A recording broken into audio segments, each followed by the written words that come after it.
Hola, ¿qué tal? Buenos días. Mi nombre es Edo Gresco, yo soy el titular de la asignatura de Biomecánica y Anatomía Aplicada.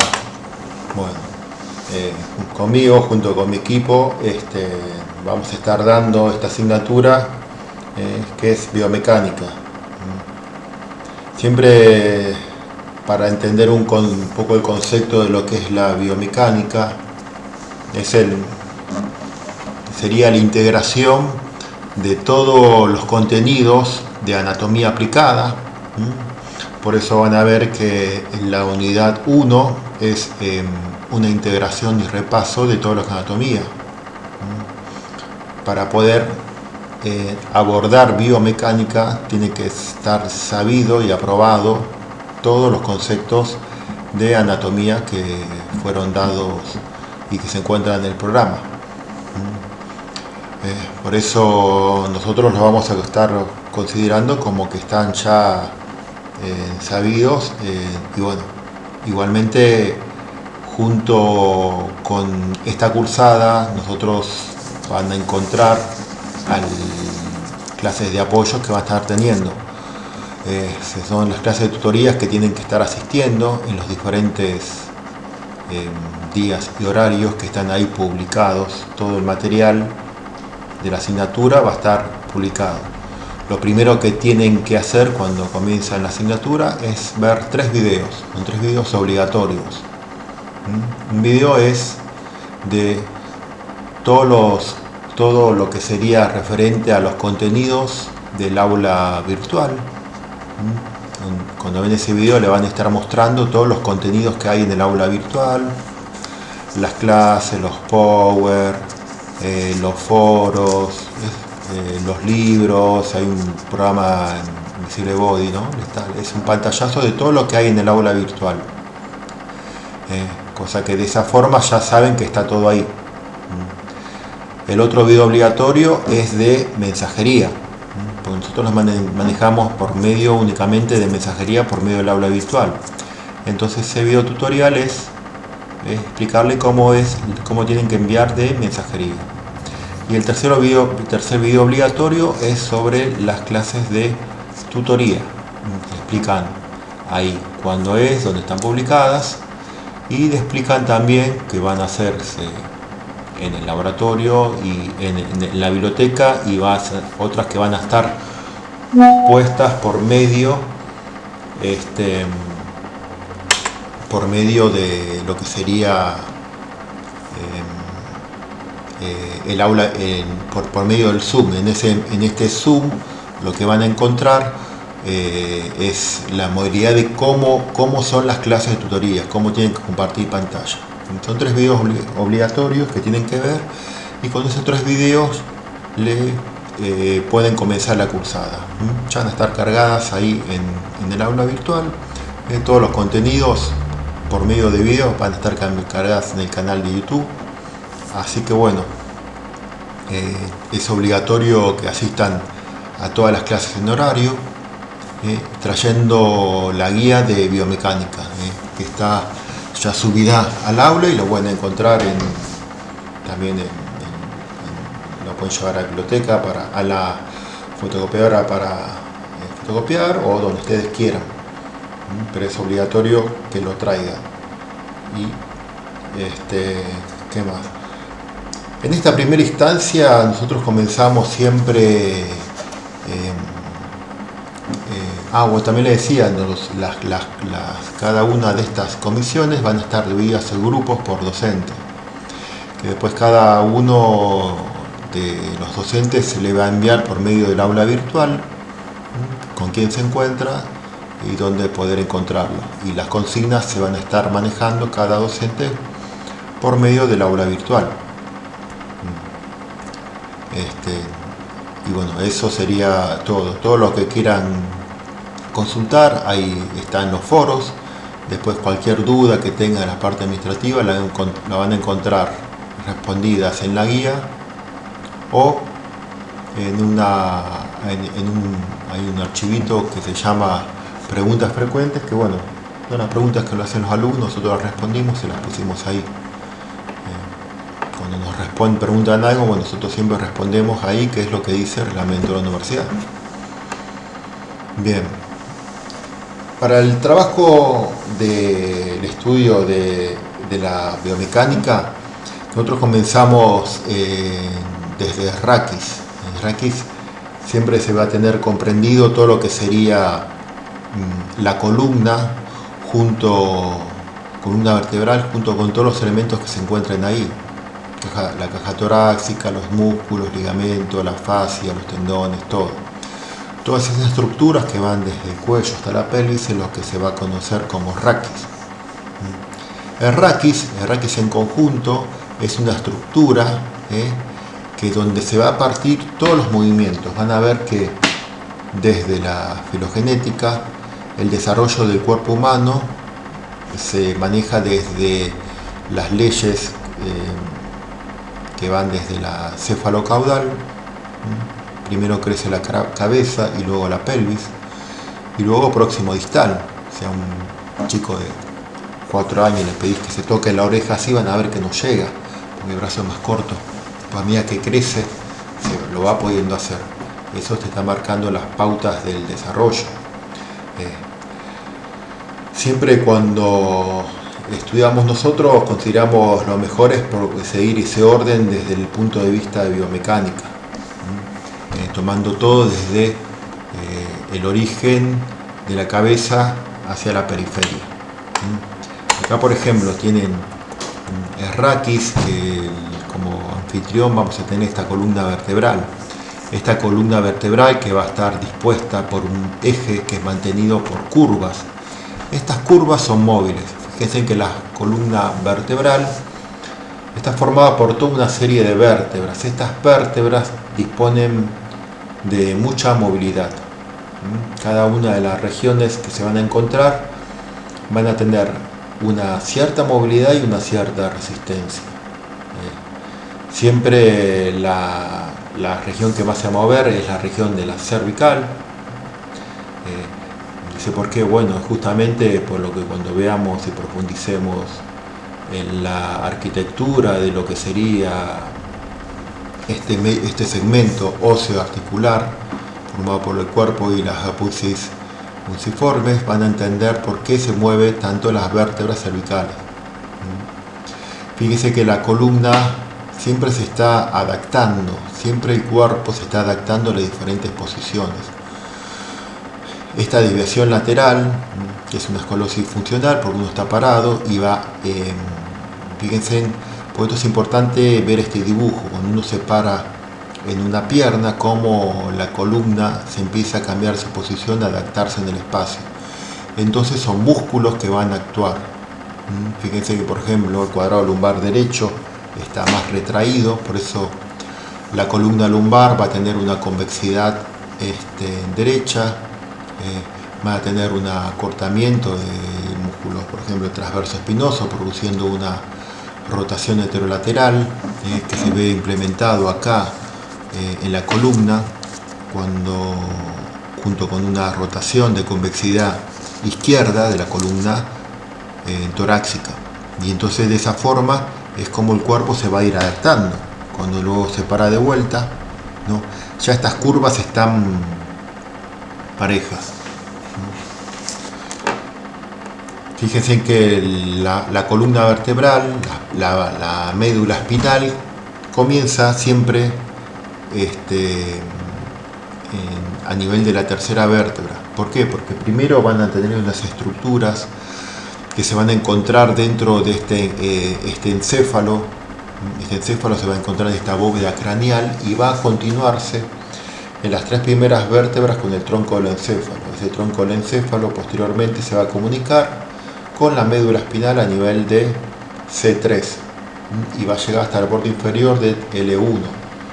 Luego de ahí se va a continuar con unos filetes nerviosos llamadas cola de caballo hasta L5. Posteriormente se continúa con lo que es llamado filium terminal, que se encuentra a nivel del coxis, y ahí termina todo este tramado. Pero ese tramado continúa ¿con qué? Con lo que se llama sistema nervioso periférico. Entonces, cuando uno mueve una extremidad, siempre tiene que tener en cuenta lo que sería la integración. Cuando uno mueve un brazo, cuando una pierna, el nervio se mueve, pero no se mueve el nervio solamente en esa extremidad. Se mueve desde el cerebro, pasando por toda esta columna. Los nervios tienen mucha movilidad, de ahí la importancia de hacer los movimientos. Uno de los ejes de la flexibilidad es la movilidad de los nervios. O sea, para poder elongar tenés que saber mover los nervios. Bien, este raquis van a ver que tiene curvas, tiene 4 curvas, 3 son móviles en el adulto, que son la columna cervical, torácica y lumbar. Cervical y lumbar tienen una convexidad anterior, conocida como lordosis, y la torácica y la sacrocoxigia, ¿no? Tiene una convexidad posterior, conocida como sifosis. Fíjense que acá esto es un trazado que se marca a nivel de cada uno de los segmentos donde se cambia de la estructura de torácica a lumbar. Entonces, sirve también para saber la postura.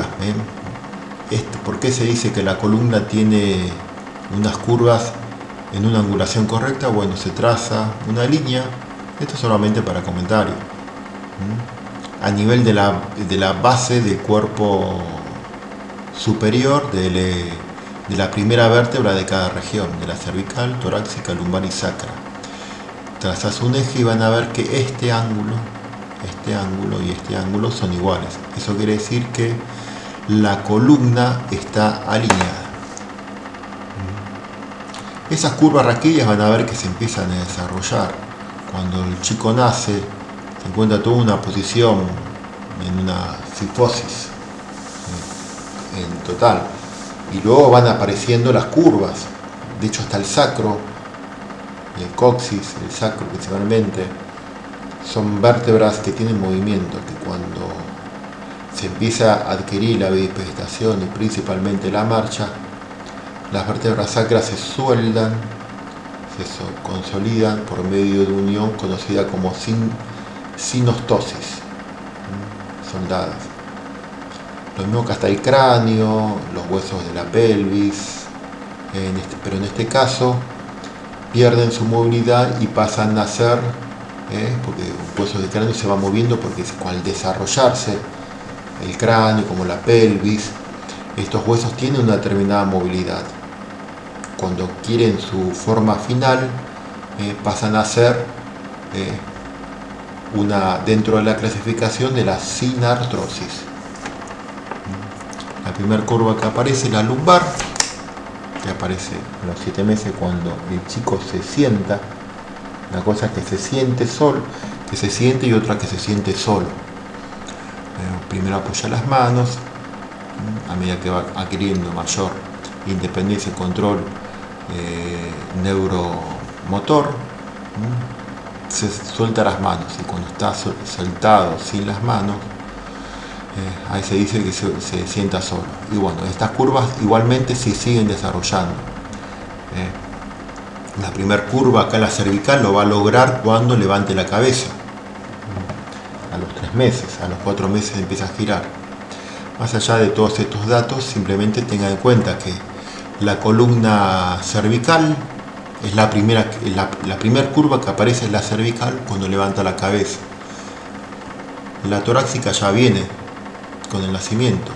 La última que aparece es la lumbar, que termina de desarrollarse a los 3 años cuando logra toda la emibilización del sistema nervioso central.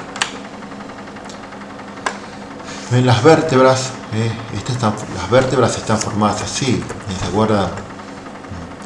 Siempre acá lo vamos a considerar como el pilar fijo, que va a ser el cuerpo intervertebral. Este cuerpo intervertebral, ¿no? Es lo que va a soportar todo el peso. Se conoce como pilar anterior. Lo que se encuentra detrás del cuerpo es el pilar de movilidad. Lo que se encuentra de los pedículos hacia posterior es todo lo que sería el pilar de movilidad. Entonces tenés pilar de carga por el cuerpo, junto con el disco, y de los pedículos hacia atrás tenés el pilar de movilidad. Obviamente que también se mueve el disco, ¿no? Pero toda la resistencia, el 90% del peso, va a estar soportado por el cuerpo vertebral y un 10% por las articulares, siempre y cuando la columna vertebral tenga esas curvas y tengan esa movilidad propia. Por eso siempre hay que entender que el cuerpo humano es una integridad, no es una vértebra. Esas curvas raquídeas, cuando se van, ven acá este es un diagrama de Delma, simplemente que dice que cuando tiene las tres curvas en forma correcta, va a tener más movilidad como más resistencia. Si la curva si fuera todo derecho como acá, no va a tener ni fuerza ni resistencia. Por eso la importancia de entender a todas las estructuras y entender que esas estructuras, ¿no?, se van formando con el desarrollo. Todas estas estructuras corporales están mantenidas por las articulaciones, por los músculos, por los ligamentos, y todos estos están unidos por algo que se llama fascia. La fascia van a encontrar que la fascia va a ser propio de cada persona, y la fascia es lo que le va a permitir comunicar estas diferentes estructuras. Por eso lo que voy siempre es mirar el cuerpo como una integración, más allá que uno lo vas estudiando separado, pero después a la hora de que quieras corregir, por ejemplo, algo, uno nunca se corrige a nadie, sino que es la propia persona lo que va haciendo este proceso de corrección del cuerpo y lo que le va creando su propia estructura, ¿no? A veces hasta los mismos estados emocionales van cambiando esa actitud corporal, ¿no? Y hasta el mismo cuerpo, cómo va influyendo el cuerpo con la mente y el estado anímico, va a ir cambiando estas posiciones, ¿no?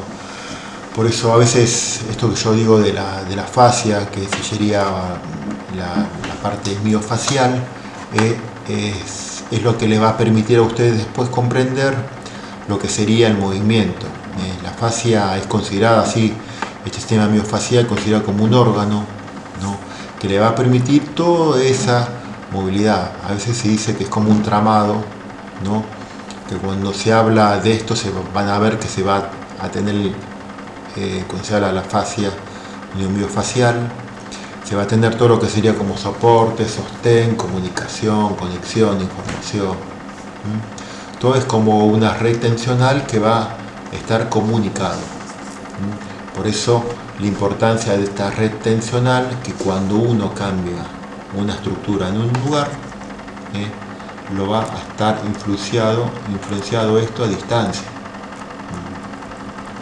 Y dicen acá, las vértebras tienen justamente un tramado, y ese tramado está justamente dispuesto en lo que sería la arquitectura de la configuración interna de las vértebras.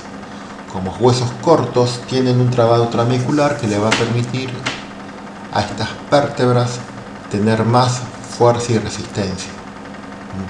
Fíjense que acá, mientras hay unas líneas que se van cruzando a nivel vertical, a nivel oblicuo, mientras más se crucen estas líneas, este sistema de trabéculas, la vértebra va a tener mucho más resistencia. Entonces, si se fijan, donde más se cruza es a nivel del pedículo. ¿Por qué? Porque ahí se encuentra el neuroeje, lo que sería la cola de caballo, la médula espinal y el tronco encefálico. Donde menos, acá por ejemplo en la imagen de abajo, ¿no?, se ve que la vértebra está fracturada. Esto representa que es el punto más débil de la vértebra. Cuando uno hace una flexión de tronco pronunciada, ¿no?, las vértebras fractura. Obviamente que cuando pasa eso, en dos casos. Uno es, si existe un esfuerzo muy fuerte, Otro caso sería, no tomás las medidas de protección adecuada, las medidas de cuidados posturales y ergonómicos. Y la tercera es por el sedentarismo. ¿Por qué el sedentarismo? Como una enfermedad degenerativa, una enfermedad evolutiva, que tengas una disminución de la consistencia ósea. Por eso, cuando se estudia esto, van a ver que el movimiento es el principal factor que le va a permitir al cuerpo humano restablecer su configuración, ¿no? Y su arquitectura. Mientras más fortalezcan este cuerpo, estas cosas no van a estar sucediendo. Y acá va a tener en cuenta justamente esto, ¿ven?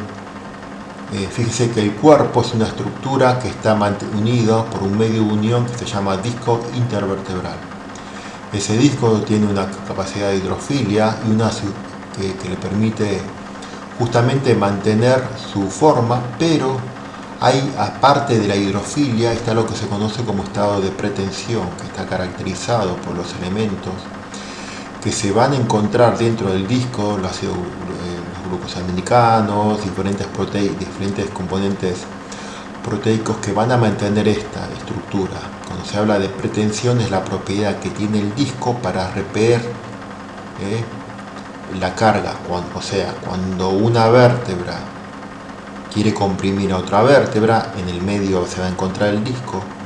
Cuando querés ajustarla, el disco intervertebral hace lo contrario, empuja.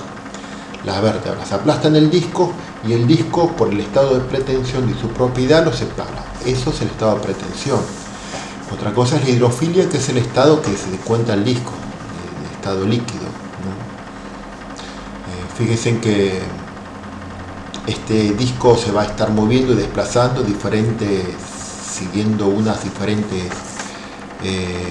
siguiendo el núcleo pulposo, porque ese núcleo pulposo, ¿no? Es esa estructura, ¿no?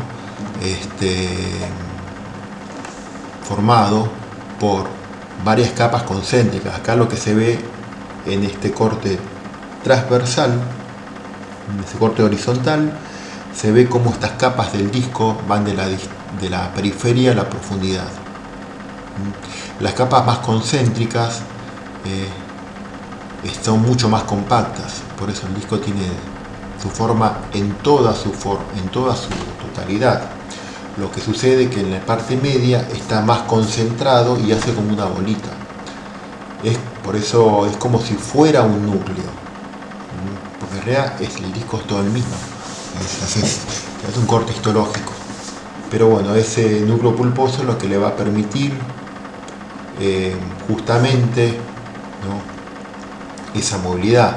El núcleo pulposo se va a ir desplazando durante el movimiento de flexión, se dirige hacia posterior, durante la extensión a lateral, durante la inclinación se dirige hacia el lado contrario. Y le permite que el disco, cuando se hace un movimiento, en la flexión, en la parte anterior, en la parte ventral se va a cerrar del disco y la parte dorsal del disco se abre un poco, pero nunca va a chocar un cuerpo con una vértebra con otra vértebra, por su cuerpo. Nunca, cuando se hace flexión, choca así. Siempre está mantenido una separación por este disco. Si eso sucedería, sería patológico. Por eso es importante la integración de este disco y entender que este disco tiene diferentes alturas dependiendo de la región donde se encuentre.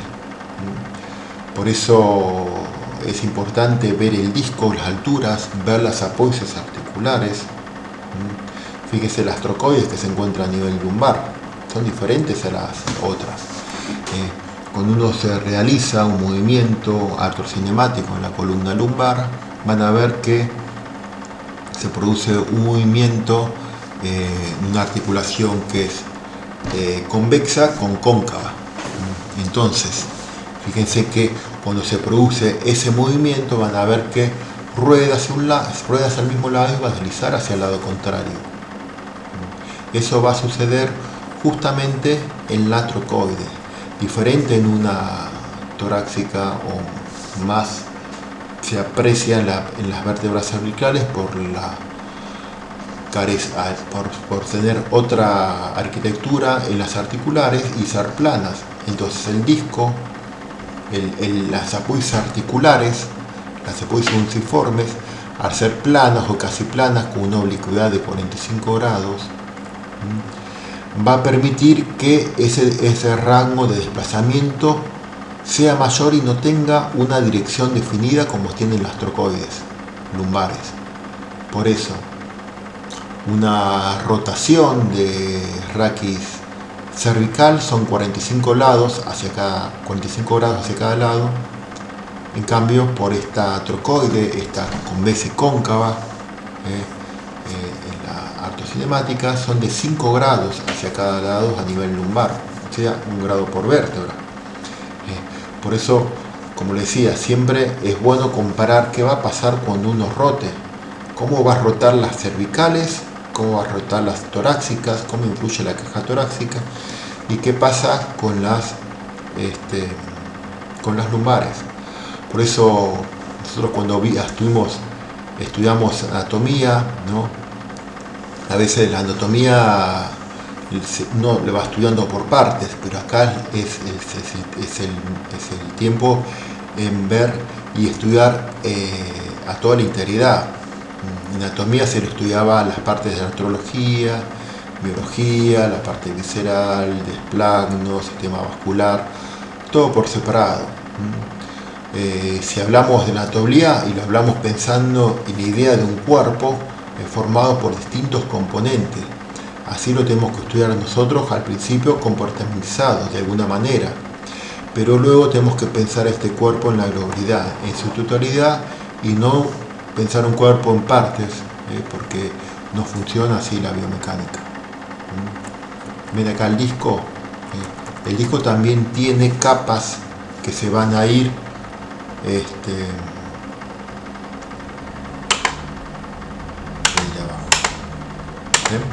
tienen capas concéntricas. Acá se ven 3, una vertical y dos oblicuas en una dirección y oblicua en otra dirección. Por eso esas fibras no solo forman parte de los medios de unión, sino también limitan movimiento del disco intervertebral. Y principalmente el movimiento que van a limitar por excelencia son la flexo-extensión y la inclinación, ya que en la rotación, si se rota hacia un lado, va a haber fibras que se van a estar distendiendo. ¿Entienden? Entonces, por eso la importancia de tener cuidado, obviamente, cuando se tiene cuidado en las rotaciones máximas, donde vas a llegar. Por eso también comprender la cantidad de grados necesarios y comprender la importancia de no pasarse de ese rango articular. Por eso acá la goniometría que estudia los movimientos, usted tiene que integrarlo y pensar esto, porque decís, bueno, yo hago rotación de columna lumbar, mira, lo voy a hacer rotar más. Si son 5 grados hacia cada lado. Tenés 35 de torácica, 35 de torácica y 45 cervical. Si vos querés rotarlo más, lo vas a lastimar porque te estás pasando del tope. Y una de las estructuras que puede lastimar es el disco, principalmente en personas adultos mayores, donde estos componentes se están deteriorando y se pierde la propiedad de hidrofilia del disco intervertebral. Por eso ver cómo se mueve es justamente para poder saber qué es lo que va a pasar con ese disco. Ese estado de pretensión le va a permitir un rechazo. Entonces, cuando un cuerpo es sometido, en este caso hablando del disco, sometido por una vértebra que aplasta la otra vértebra, el cuerpo humano tiene varios mecanismos para evitar que un disco se aplaste. Uno de los mecanismos es el estado de pretensión propio que tiene el cuerpo debido a sus fibras musculares a su disposición y a los contenidos propios que tienen estos proteoglicanos que se van a encontrar dentro de estas células como otras estructuras más, que van a hacer rechazar cuando el cuerpo se aprieta, la pretensión lo separa. Ese es uno de los mecanismos.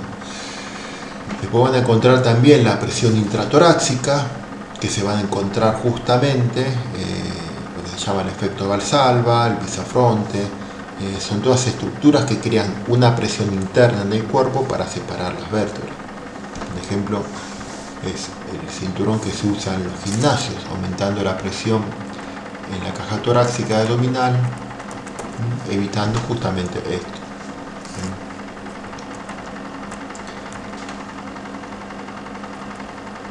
Y acá tienen lo que pasaría, estas vértebras y estos discos, ven que son diferentes a cada nivel. Por ejemplo, acá te hace la comparación de las vértebras cervicales, torácicas y lumbares. Entonces te dice, bueno, se marca la altura del disco y se marca la altura del cuerpo vertebral, altura del cuerpo y altura del disco. Y hay una relación. Mientras, si vos tenés un cuerpo así y un disco que es alto, al ser el disco alto, te va a permitir moverte más, como pasa en las cervicales.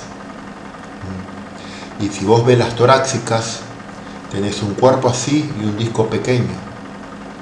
La relación disco-cuerpo es muy dispareja.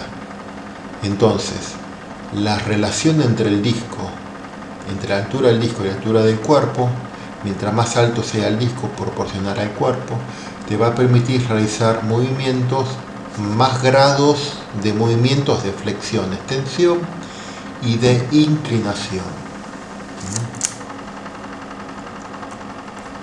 En cambio, la rotación va a depender de la dirección de las apófisis unciformes. Las lumbares son verticales y son cóncavas y convexas. Desde la ortocinemática no son muy buenas funcionales debido a eso. Ya en las torácicas tienen una oblicuidad casi verticales y son casi planas, pero siguen siendo casi verticales, y aparte tienen formando en la articulación costo-vertebral y costo-transversa, unidas por las costillas formando la caja torácica, y eso le saca movilidad. En cambio, las apófisis unciformes cervicales son planas y tienen una oblicuidad de 45 grados, y eso le permite moverse mucho más. Entonces, esas vértebras, por medio de las unciformes, depende la forma de las unciformes lo que le va a permitir hacer el movimiento principalmente de rotación, debido a cómo están orientadas. O sea, las cervicales miran hacia atrás, las superiores miran hacia atrás y arriba en las cervicales, en las torácicas miran hacia atrás y ligeramente hacia afuera, y en las lumbares miran hacia atrás, las apófisis articulares superiores, y hacia adentro, como abrazando. Por eso tienen poca movilidad con respecto a la rotación. Entonces, la flexión, extensión, depende como la inclinación de la altura del cuerpo con relación al disco, y la rotación va a depender de las apófisis unciformes. Entonces, ven acá, por ejemplo, el cuerpo de la integridad, ¿viste? Siempre cuando uno habla de esta integridad, como yo le estaba hablando antes, en el momento de la fascia, fíjense que todos estos componentes faciales, como son las membranas, ponerosis, la fascia tóraco-lumbar, el tensor de la fascia lata, la cintilla de Maillard, la fascia plantar, esta fascia va a tener una determinada densidad, ¿no? Una estructura y una direccionalidad y una organización. Y esto hay que ver cómo se va organizando. O sea, esta red tridimensional, ¿no? Y es la red ¿En qué va a consistir entonces esta red tensional tridimensional? ¿Qué recubre, qué rodea, qué compartimentaliza, qué sostiene, divide, da soporte, y va a su vez transmitiendo toda esta información, tanto mecánica como metabólica, ¿no?, a todas las estructuras del cuerpo. Por eso uno puede ver esto que está pasando acá en esta imagen, ¿no? Esas estructuras van a estar inmensas en un tejido llamado tejido conectivo, que es único y continuo, ¿no? Por eso el tejido conectivo que envuelve este cuerpo actúa como una verdadera red que va a recubrir a los diferentes tejidos, inclusive a los órganos, ¿no? Acá, fíjense que cuando se hace este movimiento, ¿no?, de lo que sería una flexión de tronco, las vértebras, piensen que va a tener una vértebra, se articula con la otra por medio de 3 componentes: el cuerpo vertebral y las 2 apófisis fusiformes. Lo que sucede es que el cuerpo, por medio del disco intervertebral, es una superficie formada por una articulación que es ligamocartilaginosa, un disco con ese estado de hidrofilia y de pretensión que se va a mover en una dirección, es plano. Fíjense en que es plano, cuando se abre y cierra hace esto. En cambio, las fusiformes son verticales, casi verticales, oblicuos 45 grados. Entonces, cuando vos haces un movimiento de flexión-extensión, no sería tanto problema, porque el cuerpo se va a cerrar adelante un poco y atrás se va a abrir un poco por los discos. Las articulares van a acompañar el deslizamiento. Cuando uno va para adelante, una vértebra, una articular va para adelante y después va para atrás. Pero el problema sucede con las rotaciones. ¿Por qué? Si vos tenés que combinar una que es plana con otra que tiene esta dirección, ¿cómo haces en la rotación? ¿Cómo haces en la inclinación? Bueno, ahí lo que va a suceder es que cuando uno inclina para un lado, el núcleo pulposo, si vos inclinás hacia la derecha, el núcleo pulposo se va a dirigir hacia la izquierda. Pero vos tenés que pensar que tenés unas articulares que son oblicuas o casi oblicuas, o verticales como las lumbares. Entonces, ¿qué es lo que va a hacer? Una articular va a bajar y la otra articular va a subir en la rotación. Cuando una articular baja y otra sube, del lado de la convexidad, se van a tensar los ligamentos, principalmente los ligamentos intertransversos, como también la tensión propia del músculo multífido raquis transverso espinoso. Entonces, se va a tensar el ligamento de un lado contralateral hacia donde rotás, porque una articular bajó y otra subió para hacer ese movimiento de rotación. Entonces tenés tensos el ligamento intertransverso y el músculo transverso espinoso.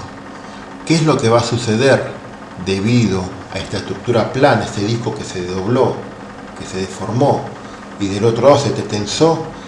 Entonces, cuando haces un movimiento de, por ejemplo, rotación hacia la derecha, en las vértebras torácicas y las lumbares pasa esto. La vértebra que está arriba rota hacia el mismo lado y se inclina al lado contrario. ¿Por qué? Porque cuando bajó así, este lado, si vos inclinaste para allá, se tensó y la vértebra se inclina al lado contrario. Por eso, cuando vos rotás a la derecha, la vértebra de arriba rota a la derecha y se inclina a la izquierda. Eso es lo que se conoce como rotación automática de raquis durante la inflexión lateral, porque cuando inclinas pasa lo mismo. Si vos inclinas hacia la derecha, el cuerpo está así, de este lado se cierra un poco y de este lado se abre un poco, pero los articulares hacen esto, esta baja y esta sube. Cuando esta sube te los rota en la inclinación.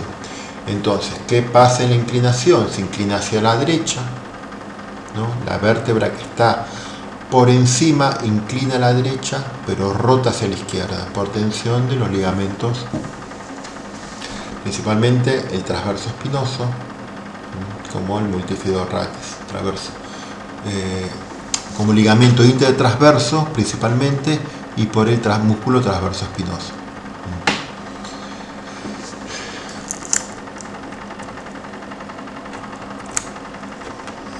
¿Qué más?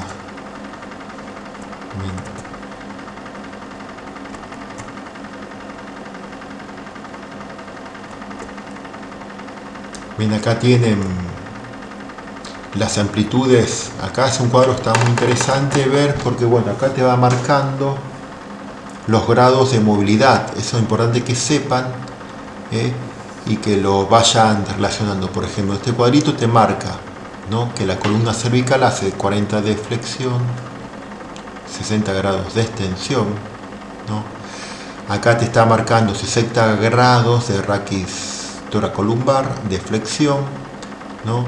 Y acá te marca 20 grados de extensión de raquis toracolumbar.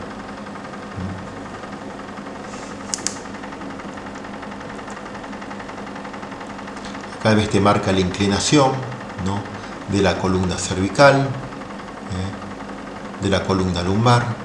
Fíjense que la columna lumbar tiene 20 grados, tienes otros 20 grados de la torácica y otros 35 grados que puede llegar a ver de la raquis cervical. Acá tenés, por ejemplo,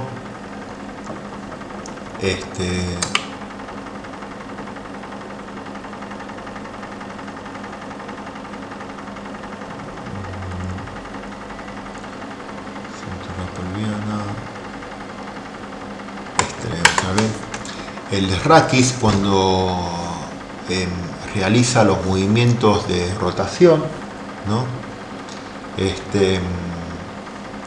ese movimiento de rotación va a tener siempre un eje.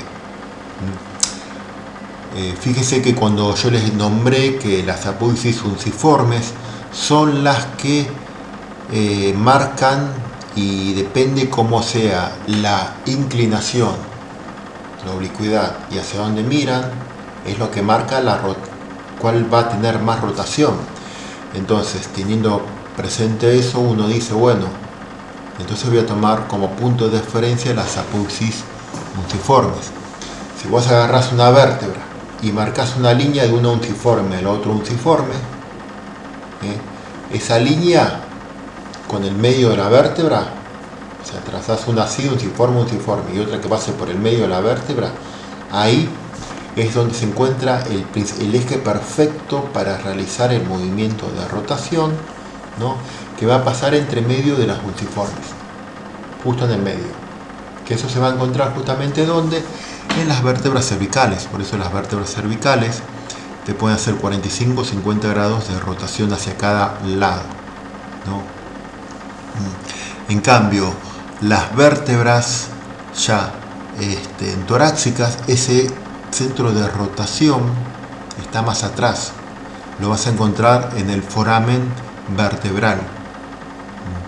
No es un punto exacto, no es un centro, no es una buena ubicación del centro, pero bueno, está cerca de lo que sería esa línea que pasa de los unciformes. En vez de estar acá que sería lo ideal, en las torácicas está un poquito más atrás.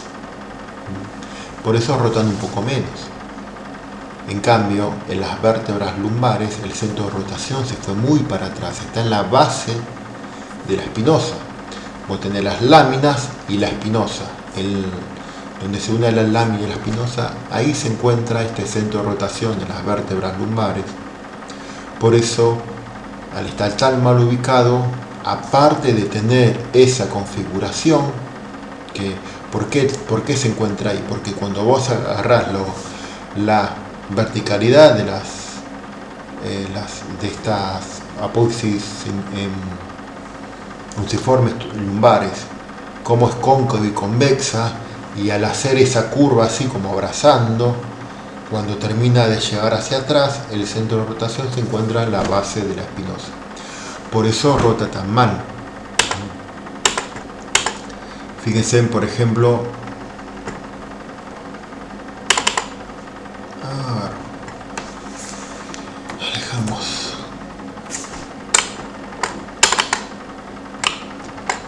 Este es el programa que ustedes tienen ahí subido al aula virtual.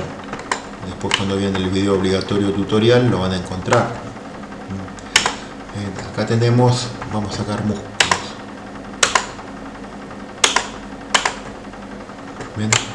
¿Ven cómo está todo comunicado?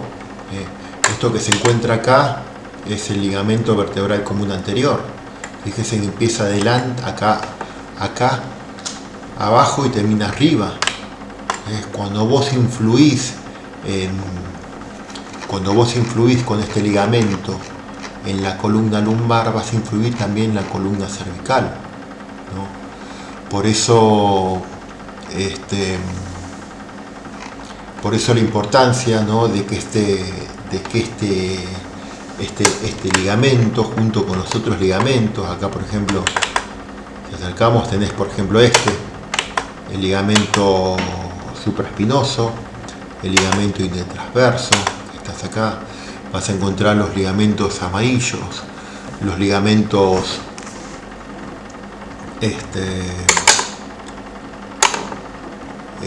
vertebral común, longitudinal común posterior. Bueno, todos esos ligamentos son los que van a envolver a todo este cuerpo.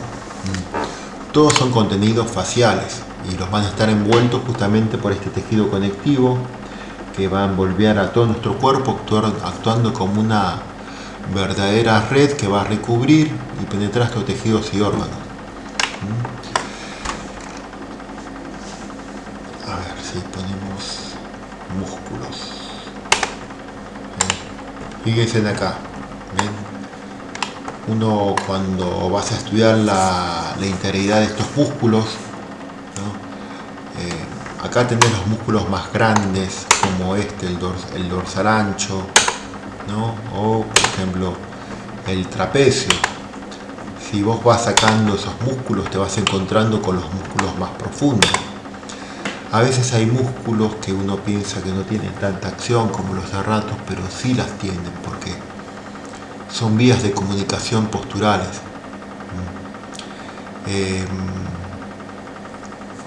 Y son principalmente, cuando uno mantiene la postura, van a encontrarse con estos músculos que son los espinales, ¿no? El longísimo, el transverso espinoso y el iliocostal. Son músculos que se van a unir acá abajo en un tejido conectivo que se llama masa común, que hoy se llama músculo de los canales vertebrales. Pero fíjense que no todos, hoy se sabe que aproximadamente el 30% de los músculos no se inserta de hueso a hueso, sino que se va a insertar justamente por estructuras faciales, y las fuerzas tensionales son transmitidas por todo a través de estas estructuras de tejido conectivo, ¿no? Entonces, ¿qué es lo que va a pasar en un cuerpo cuando las estructuras o las células de nuestro cuerpo reciben cargas? Por ejemplo, los huesos, los tendones, tejido conectivo.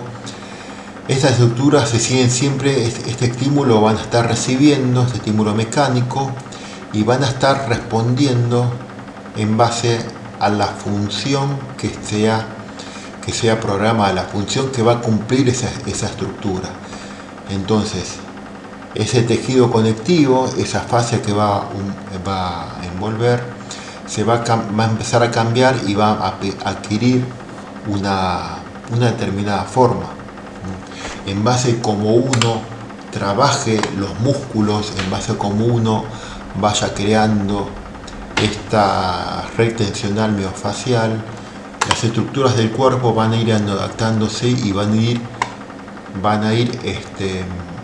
actuando a distancia. Por eso cuando uno actúa en la rodilla, en el tobillo, en el hombro, tienen que entender y ver que solamente no ver el árbol, sino ver todo el bosque. Vos actuás en el hombro y vas a poder producir estímulos en la rodilla, al estar todo comunicado. Entonces, como vos vayas entrenando una persona, es la forma que va a estar actuando. Si vos sos una persona que sos sedentaria, vas a tener una postura como más astenia, todas las curvas aumentadas. Si vos haces actividad física, tu postura va a ser más vertical, más erguida. Entonces justamente ahí esas fibras de colágeno van actuando diferentes direcciones en base a las movilizaciones que le demos, en base a los ejercicios, en base a la postura, en base a cómo vayas moviendo, cómo se vaya produciendo ese deslizamiento interno, ¿no? Entonces, cuando ¿qué sucede con esas estructuras a nivel de lo que sería las estructuras más profundas cuando uno realiza una acción mecánica, ¿no? Vamos a generar cambios a nivel de la profundidad, y ese cambio a nivel de la profundidad va a depender de la intensidad y de la carga. Depende de la intensidad de carga, vas a poder actuar o más profundo o más superficial, ¿no? Acá, por ejemplo, tenemos componentes, por ejemplo, este músculo que después lo van a ver, que es el tensor de la fascia lata. Todas estas estructuras lo que tienen que tener en cuenta, al igual que los músculos, van a ver que siempre hay que trabajarlos en diferentes direcciones, porque los músculos, ¿no?, cuando lo trabajan, a ver, vos, por ejemplo, con respecto a las palancas, uno está parado y tiene que comprender que la columna vertebral, cuando uno está quieto, es una palanca de equilibrio, pero cuando vos te moves, ¿sigue siendo equilibrio? Obviamente no, porque ya te estás moviendo y no hay equilibrio. Entonces tenés que ver si es una palanca de fuerza o una movilidad. Lo mismo, siempre se toma eso como un ejemplo, pero vos podés tener una palanca de equilibrio en la cadera, vos podés tener una palanca de fuerza en la columna, vos podés tener la palanca de resistencia, de velocidad en el codo. Estos músculos siempre van a estar preparados y adaptados a una función, y esos músculos siempre van a estar desarrollando y se van a estar buscando un equilibrio. Pero todos estos músculos van a tener todo un tramado que en la anatomía siempre se ve el músculo como si fuera una estructura lineal, que en realidad no lo es así. Las fibras musculares son como espiraladas. Las fibras musculares como el tejido conectivo. Entonces, siempre cuando uno se actúa realizando un movimiento, tiene que trabajarlo en diferentes direcciones: rotación interna, rotación externa, flexión, extensión, combinando, y de la misma forma hay que mover al cuerpo en todos los planos y en todas las direcciones. Si uno lo mueve solamente en un plano, no está desarrollando el potencial de ese músculo, el potencial de esa cadena muscular. Por eso a veces pasa que cuando las personas sedentarias que hacen flexión extensión nada más, y le pedís que gire la cabeza, gire el tronco, ya no lo logra, porque perdió ese engrama motor y perdió el trabajo de todas las fibras. Por eso siempre hay que buscar lograr mantener la direccionalidad de las fibras en todas las direcciones. Acá, como se ve en esta imagen, que se ve también muy reflejado en los músculos.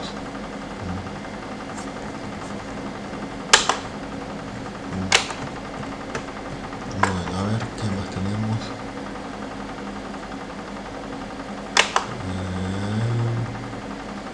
Bueno, creo que es todo por hoy. Fíjense que de entender justamente estos conceptos, porque después vamos a estar viendo lo que sería la cintura pélvica, raquis lumbar, torácico, y comprendan bien la funcionalidad del cuerpo, estos conceptos que les dije yo, para después llevarlo a la práctica y relacionándolo todo con las cadenas musculares, las cadenas abiertas, las cadenas cinemáticas cerradas, cuando la columna va a actuar, cuando la columna vertebral va a ser una cadena cerrada, cuando va a ser una cadena abierta, cuando va a ser un tipo de palanca, cómo puedes trabajar en forma concéntrica, en forma excéntrica, qué importancia tiene el concepto de tensibilidad en la columna vertebral cuando uno está parado. quién es el que mantiene la estructura. Y van a ver que, bueno, por eso la importancia de saber este componente facial. Bueno chicos, es todo por hoy, nos vemos en la siguiente clase.